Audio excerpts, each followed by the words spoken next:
Assalamualaikum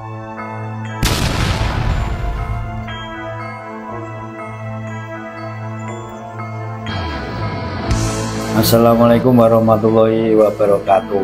Kembali dalam video berikut, Dr. Sugeng Sugiharto menyentilkan Mbak Alawi. Beliau mengatakan kalau daging busuk mau dijadikan apapun ya tetap busuk. Jadi kalau berani Robito Alawiyah atau universitas apapun, bukalah prodi yang membahas masalah nasab. Ini bagaimana kira-kira, berani apa tidak? Jadi di sini juga dipertanyakan, ilmu nasab ini sebenarnya ilmu ataukah fosil ilmu? Daripada lama-lama, kita ikuti saja videonya. Assalamualaikum warahmatullahi wabarakatuh. Malam ini saya mau diskusi kecil aja teman-teman ya, tentang pertanyaan Pak Alawi ini kan dalam mempertahankan nasabnya kan ngandalin ilmu nasab gitu ya. Kalau kalian lihat definisi ilmu itu apa sih? Ya, secara umum itu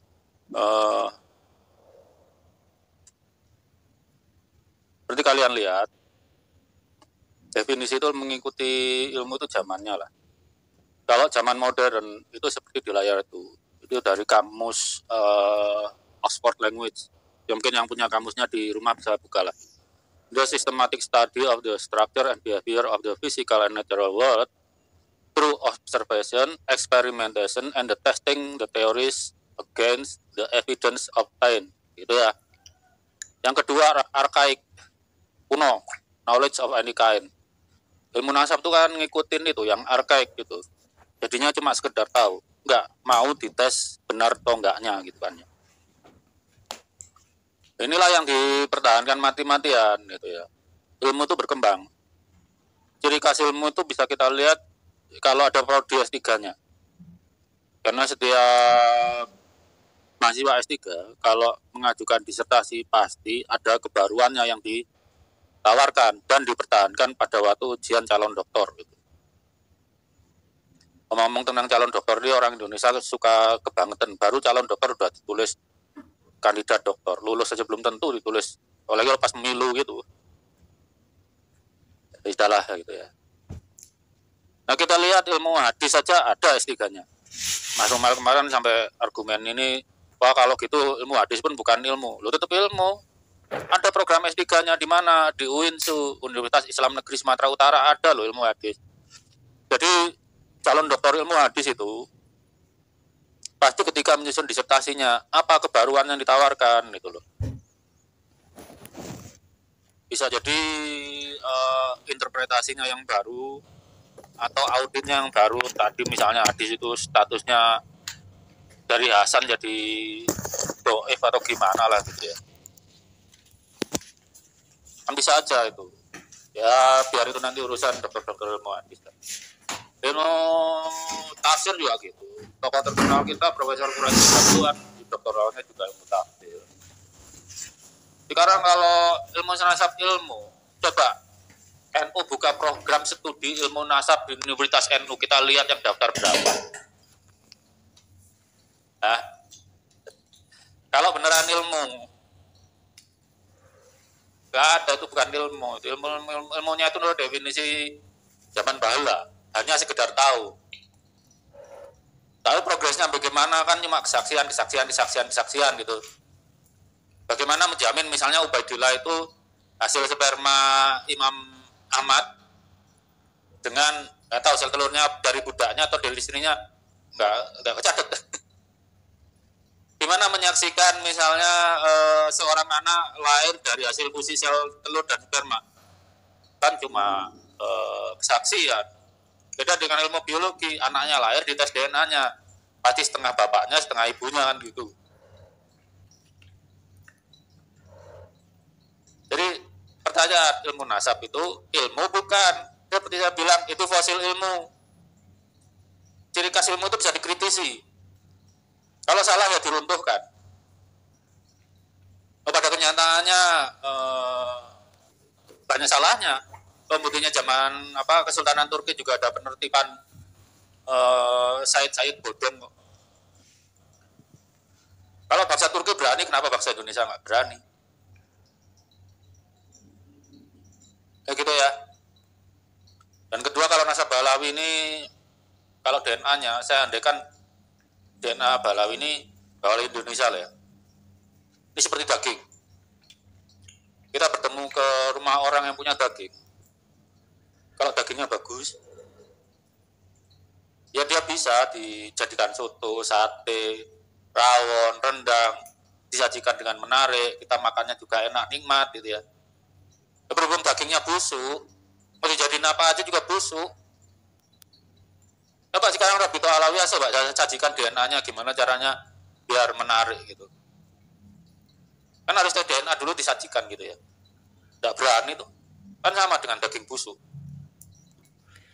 Kalau daging busuk ya diumpetin, dikubur kalau perlu.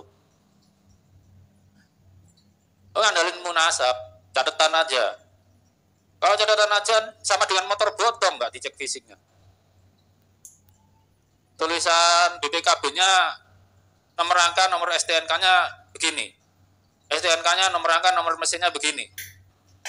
Tapi nggak dicek fisik. Emang kalian mau beli motor kayak gitu? Kan enggak. Kalau perkara nggak bisa batalin, nggak bisa nyusun nasab jauh. Lah itu papernya Profesor Michael Hammer itu dari Kohanim sampai 3.000 tahun lalu kok ya. Di Adam itu sampai 235.000 tahun lalu. Buktinya ada, angkanya ada. Ngedebosnya Balawi nggak mungkin itu coba terangkan secara matematik. Terangkan secara statistik gitu. Kalau memang nggak mungkin. Nggak ada kan? Ada nggak angkanya? Misalnya antara Balawi dengan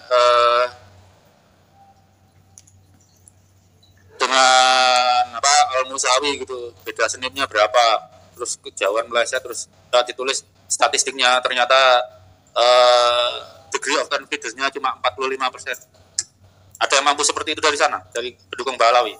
Nggak ada. Itulah kelemahan ilmu nasab. Kalau ilmu sejarah aja itu juga bisa dikritisi kok. Buktinya ilmu sejarah juga memanfaatkan ilmu alam, misalnya karbon dating. Kalau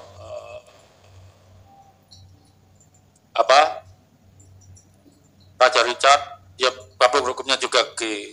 Itu kan sejarah itu juga memakai ilmu-ilmu pasti. Tapi Balawi nggak mau pakai ilmu alam ini, karena itu DNA-nya udah kayak daging. Kalau dagingnya enak, dagingnya seger, habis dipotong dari sapi yang nggak penyakitan, pasti disajikan dengan enak kita. Jadiin rendang kayak, jadiin sate kayak, jadiin rawon kayak, jadiin burger, sosis, whatever lah. Kalau dagingnya bagus, enak, kokinya bagus, nyajinya juga enak.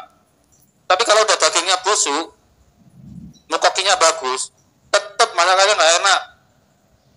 Mending dikeringkan tepung ikan jadiin konsentrat sapi untuk pakan sapi itu aja. Jadi buat pembela Balawi, buktikan bahwa ilmu nasab itu ilmu menurut standar modern. Kalau nggak ikut standar modern, cemplungin ke ilmu sejarah, pakai filsafat ilmu, metodologi ilmu sejarah, harus bisa dikritisi, bisa difalsifikasi kalau salah gitu ya.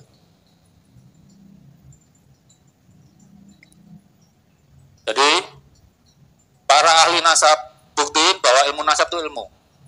Kalau NU menganggap ilmu nasab itu ilmu, ayo coba buka prodi ilmu nasab di Universitas NU. Atau Rabito Alawiyah lah, bikin universitas, prodinya ilmu nasab, siapa yang masuk situ.